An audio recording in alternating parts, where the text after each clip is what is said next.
Hi guys, welcome to my channel. இன்னைக்கு நம்ம பார்க்க போறது 12th max exercise 1.1ல second sum find the inverse if it exists of the following னு கொடுத்திருக்காங்க.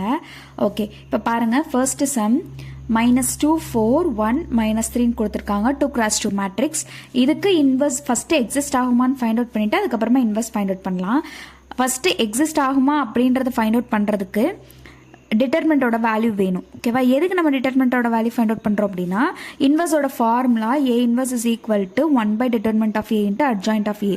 அப்போ டிட்டர்மெண்ட் ஆஃப் ஏ வந்து நம்ம நாட் ஈக்குவல் டு 0 இருந்தால் தான் ஃபர்ஸ்ட் இன்வர்ஸே எக்ஸிஸ்ட் ஆகும். ஓகேவா, சரி, இப்போ கொடுத்துருக்கிற மேட்ரிக்ஸை நம்ம என்ன எடுத்துக்கலாம்னா ஏன்னு சொல்லிட்டு நேம் பண்ணிட்டு determinant of A is equal to determinant of -2 4 1 -3. இப்போ ரெண்டே கிராஸ் மல்டிபிள் பண்ணுங்க, minus into minus plus 2 3s are 6. Next 1 4 is 4, நடுவில் ஒரு மைனஸ் இருக்கும். சரி, அப்போ 6 minus 4 is equal to 2 which is not equal to 0 இல்லையா.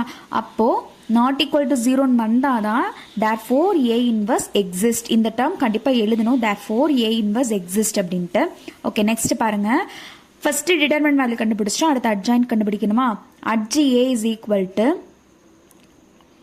இதுக்கு எப்படி அட்ஜாயின்ட் கண்டுபிடிப்பீங்க, கொடுத்துருக்கிற டிட்டர்மெண்ட் வேல்யூ வந்து இதுதான் -2 4 1 -3. அப்போ இது ரெண்டும் இன்டர்சேஞ்ச் பண்ணிட்டு இது ரெண்டுக்கும் சைன் சேஞ்ச் பண்ணணும் இல்லையா. இங்கே இந்த -3 வந்து ஃபர்ஸ்ட் ரோ ஃபர்ஸ்ட் காலத்துக்கு போயிடும், இந்த -2 செகண்ட் ரோ செகண்ட் காலத்துக்கு வந்துடும். நெக்ஸ்ட் இந்த +4 இருக்கிறது -4 மாறிடும், +1 இருக்கிறது -1 மாறிடும். ஓகேவா, ஸோ நம்ம அட்ஜாயிண்ட் என்ன கண்டுபிடிச்சோம்னா -3 -4 -1 -2. அப்போ இன்வெர்ஸ்க்கு அப்படியே சப்ஸ்டியூட் பண்ணிடலாமா. A inverse is equal to 1 by determinant of A ஓட வேல்யூ 2 adjoint of A.